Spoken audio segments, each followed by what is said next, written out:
معزز و مکرم حاضرین کرام و سامعین ذوی الاحترام، سیرت طیبہ کا تسلسل چل رہا ہے اور ہماری گفتگو ہجرت کے 10ویں سال کے اختتام پر ختم ہوئی تھی۔ ہجرت کے 11ویں سال کا آغاز ہے اور یہ 11واں سال حضور پاک علیہ السلام کے وصال مبارکہ کا سال ہے۔ اس سال کے ابتدا کے 2-2.5 مہینے کے بعد رسول پاک علیہ السلام اس فانی دنیا سے رفیق اعلیٰ کی جانب آپ کوچ فرما گئے۔ یہ تاریخ کا ایسا باب ہے کہ مؤرخ کا قلم بھی لڑکھڑاتا ہے اس کو لکھتے ہوئے، مقرر کی زبان بھی لرزتی ہے، اور جب انسان سنتا ہے تو اس کے آنکھ بھی، اس کے دل بھی جو ہے بے چین اور بے قرار ہو جاتے ہیں۔ یہ ایسا آخری باب ہے رسول پاک علیہ السلام کی ذات قدسیہ کا۔ حبیب پاک علیہ السلام آپ سن رہے ہیں کہ ہجرت کے 10ویں سال جب رسول پاک علیہ السلام نے حج کیا تو حج کے بعد سے رسول پاک علیہ السلام صحابہ کرام میں یہ بات کہتے ہوئے آ رہے تھے کہ شاید کہ میں آئندہ سال تمہارے ساتھ ان مواقع پر موجود نہ ہوں،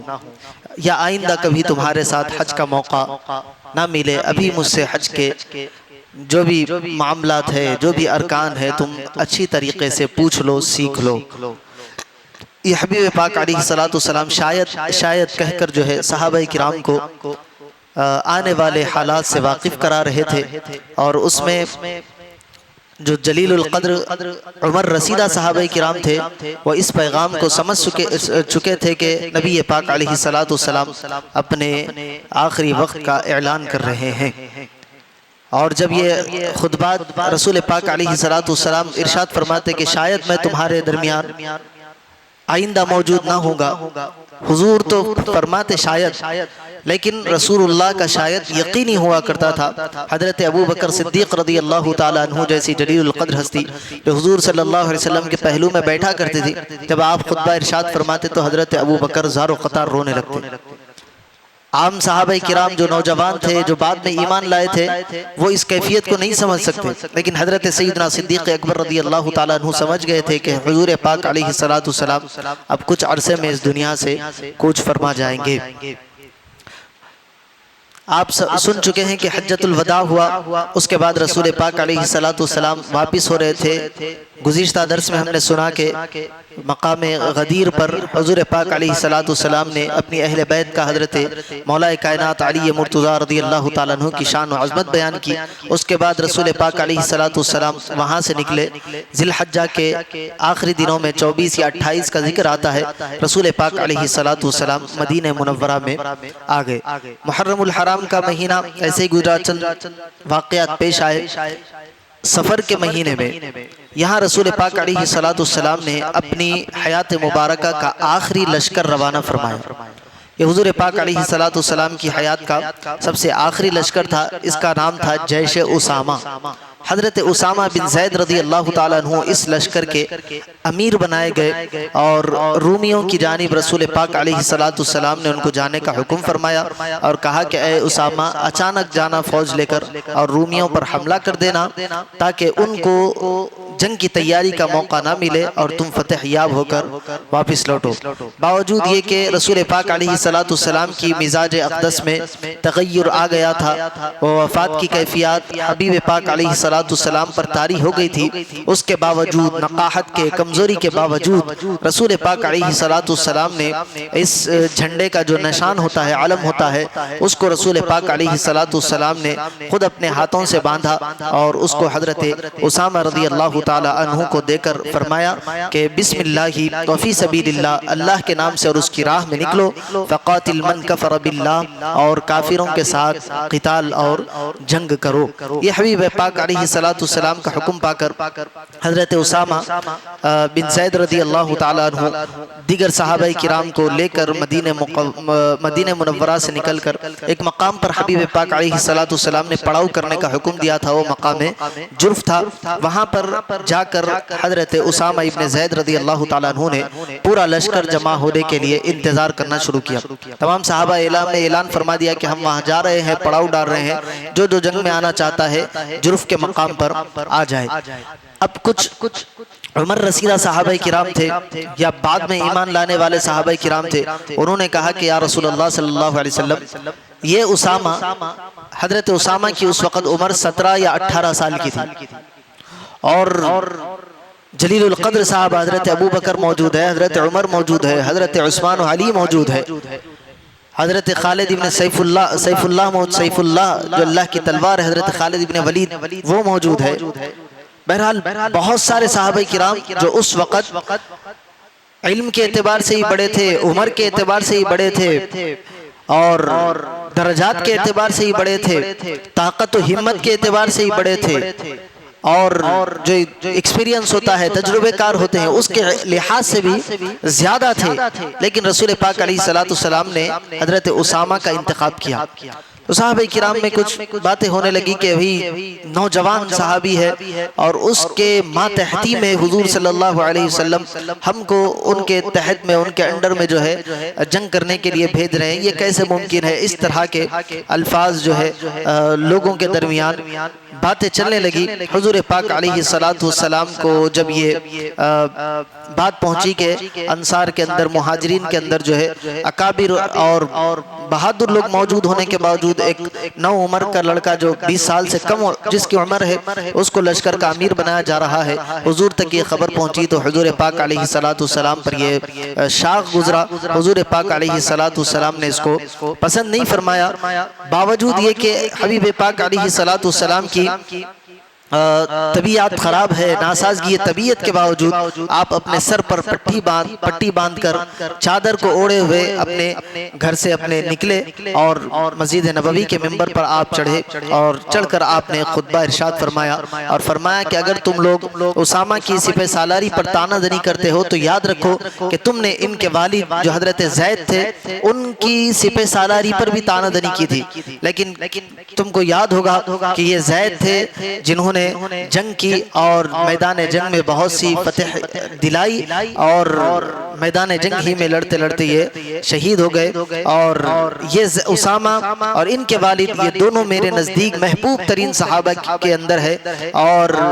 اے لوگو، اے میرے صحابہ، تم اسامہ کے بارے میں میری وصیت کو، میری نیک وصیت کو قبول کرو تاکہ وہ تمہارے بہترین، کیونکہ وہ تمہارے بہترین لوگوں میں سے ہے۔ حضور صلی اللہ علیہ وسلم نے بتلایا کہ میں جو اسامہ کا انتخاب کر رہا ہوں وہ انتخاب میری طرف سے نہیں ہے، وہ بلکہ انتخاب رب تبارک و تعالیٰ کی طرف سے ہے، اور اسامہ کو میں پسند کر کے اپنی طرف سے ان کو اس لشکر کا سپہ سالار بنا کر بھیج رہا ہوں۔ خطبہ ارشاد فرما کر رسول پاک علیہ الصلوۃ والسلام اپنے حجرے میں تشریف لائے۔ اس کے بعد رسول پاک علیہ الصلوۃ والسلام کے مرد مبارکہ میں اور اضافہ ہوا۔ حضرت اسامہ رسول اللہ صلی اللہ علیہ وسلم کے حکم کو پا کر مدینہ منورہ سے نکلے، جرف کے مقام پر آپ نے پڑاؤ ڈالا، صحابہ کرام جمع ہوئے۔ اب جب پورے صحابہ کرام جمع ہو گئے تو 10 ربیع الاول حضور کے وصال سے 2 دن پہلے ربیع الاول کی 10 تاریخ کو حضرت اسامہ ابن زید رضی اللہ تعالیٰ عنہ ملاقات کرنے کے لیے اور اجازت لینے کے لیے حبیب پاک علیہ الصلوۃ والسلام کے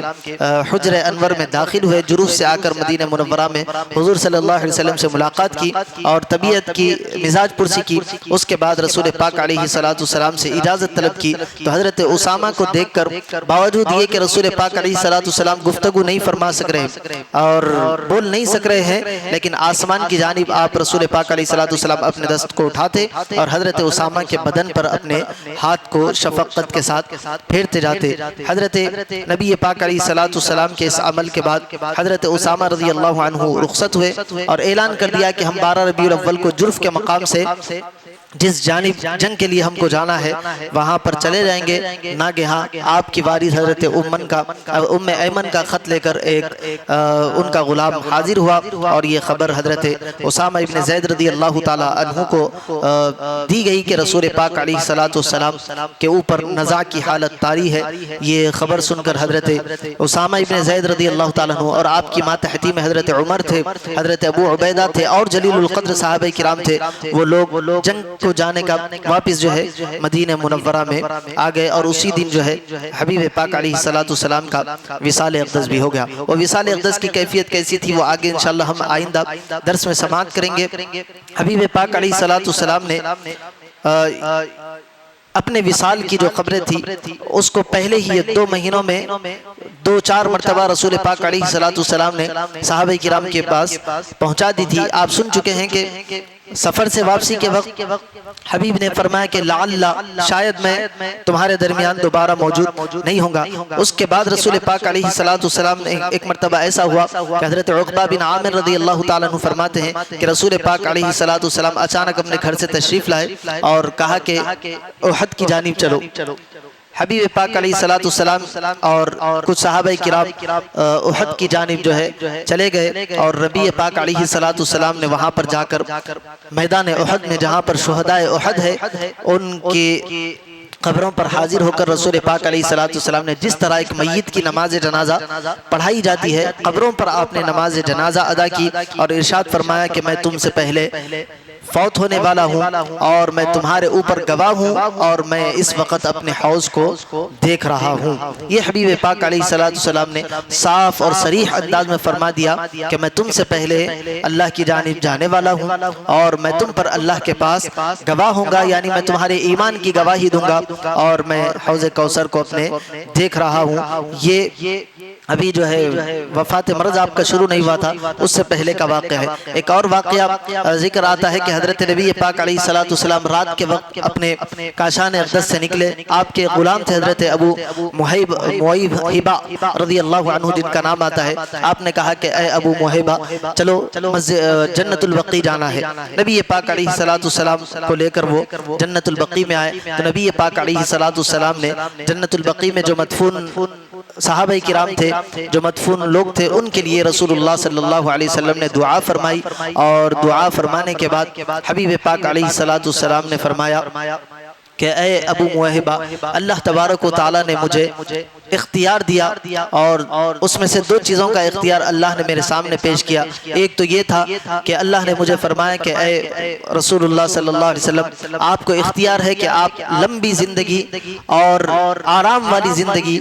لمبی حیات کے ساتھ یہ قبول کریں، یعنی آپ دنیا میں جب تک رہنا چاہتے ہیں آپ کا اختیار ہے اور آپ کو ہر طرح کا چین و آرام دیا جائے گا، کیونکہ رسول پاک علیہ السلام کی زندگی آپ سماعت کر چکے ہیں کہ رسول پاک علیہ السلام بالکل قحط کے عالم میں ایسے رسول پاک علیہ السلام کا معاملہ ہوتا ہے کہ کئی دن تک آپ کے گھر میں چولہا نہیں جلتا تھا۔ رسول پاک علیہ السلام کے بارے میں حضرت عائشہ فرماتی ہے کہ 2-3 مہینے تک ہمارے گھر میں چولہا نہیں جلتا تھا۔ ایسی کیفیت بھی رسول پاک علیہ السلام نے دیکھی ہے، صرف پانی ہوتا، کھجور ہوتا، اسی پر صبح ہوتی، اسی پر شام ہوتی۔ یہ کیفیات رسول پاک علیہ السلام کے ساتھ گزری۔ اب اللہ تعالیٰ آپ کو اختیار دے رہا ہے کہ اے حبیب، آپ لمبی زندگی اور آسانی والی زندگی، عیش والی زندگی، یعنی مال و دولت والی زندگی ہم آپ کو عطا کریں گے۔ اور حضرت ابو موہبہ سے رسول اللہ نے فرمایا کہ دوسرا آپشن اللہ تبارک و تعالیٰ نے دیا کہ وہ اللہ سے ملاقات کو پسند کر لے۔ 2 آپشن ہے کہ دنیا کی زینت ہے اور لمبی زندگی ہے، اور ایک طرف اللہ سے ملاقات ہے۔ تو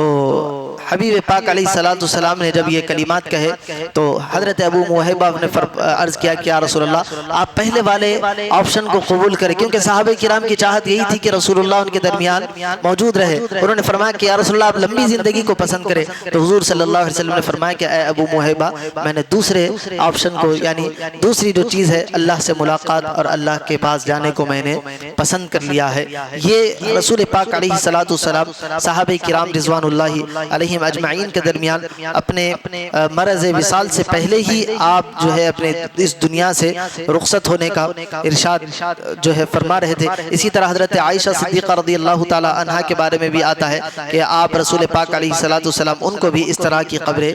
دیا کرتے تھے کہ اب ہم اس دنیا سے وصال فرمانے والے ہیں۔ اس کے بعد رسول پاک علیہ السلام پر مرض وفات طاری ہوا، وہ کس طرح کی کیفیت تھی، اور رسول پاک علیہ السلام نے ان کیفیات میں امت کو کیا کیا احکام عطا فرمائے ہیں اور کس طرح کا رویہ رکھنے کا حکم دیا ہے۔ انشاءاللہ تعالی آئندہ جمعہ میں ہم جب یہاں جمع ہوں گے تو تفصیل کے ساتھ اس پر ہماری گفتگو ہوگی۔ اللہ تبارک و تعالی کی بارگاہ میں دعا ہے کہنے اور سننے سے زیادہ عمل کی توفیق عطا فرمائے۔ وصلی اللہ تعالی وسلم علی خیر خلقی سیدنا محمد وعلی آلہ واصحابہ اجمعین برحمتک یا ارحم الراحمین والحمد للہ رب العالمین۔